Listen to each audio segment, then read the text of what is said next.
Gracias, diputada presidenta. Con su venia.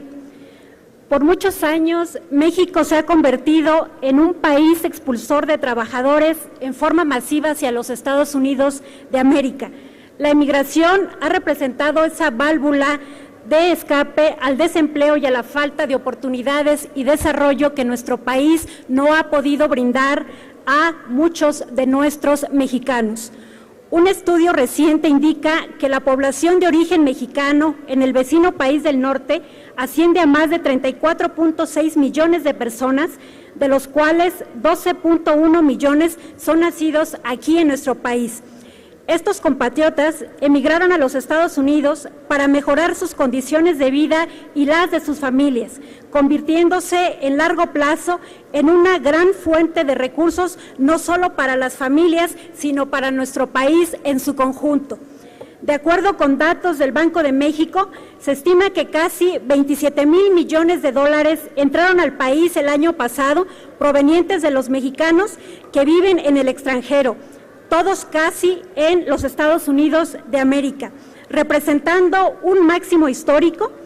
Eso es una cifra incluso más alta de lo que México recibe de las exportaciones petroleras. En ese contexto, las remesas de los trabajadores son cada vez más vitales para nuestro país. Son incluso más altas que los ingresos que México tiene por turismo e inversión extranjera. La realidad es que nuestro país depende en gran medida de los trabajadores que viven en el exterior y que envían estas remesas a casa. Los estados del país con mayor dependencia en las remesas son el estado de Michoacán, el estado de Guerrero y el estado de Oaxaca, donde representan el 9.9, el 7.8 y el 7.4 del PIB respectivamente. Muchas familias en México tienen como único y principal fuente de ingreso el dinero que reciben venido de los Estados Unidos de América. La región más pobre en México, que contempla los estados como Guerrero y Oaxaca, reciben una parte importante de las remesas del extranjero. Asimismo, entidades como Zacatecas, Durango y Michoacán cuentan con gran cantidad de personas que van a trabajar a los Estados Unidos y ya han basado en gran medida el funcionamiento económico de las familias que envían dinero a nuestro país. Los fondos alimentan una gran parte de los gastos de consumo en nuestro país, desde la construcción de casas hasta el pago de escuelas. Las remesas también han estado creciendo más rápido que los salarios y la inflación.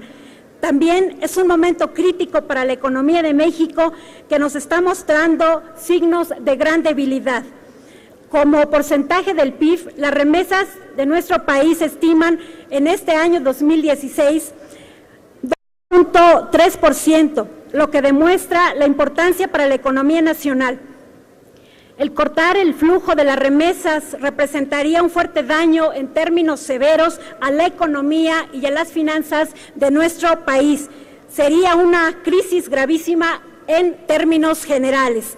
En ese sentido, y ante las amenazas latentes de nuestro presidente hoy de los Estados Unidos, Donald Trump, sobre las remesas que vienen de los Estados Unidos, sobre aplicar un impuesto a las remesas que se envían del vecino país a México para poder fincar ese muro fronterizo del que tanto se ha hablado, e incluso la amenaza latente de detener esos fondos, pues sí es un motivo que nos preocupa a todos los mexicanos que tenemos en su gran mayoría muchas de nuestras familias viviendo en los Estados Unidos, pero sobre todo que representan para muchas familias mexicanas su única fuente de ingresos aquí en México.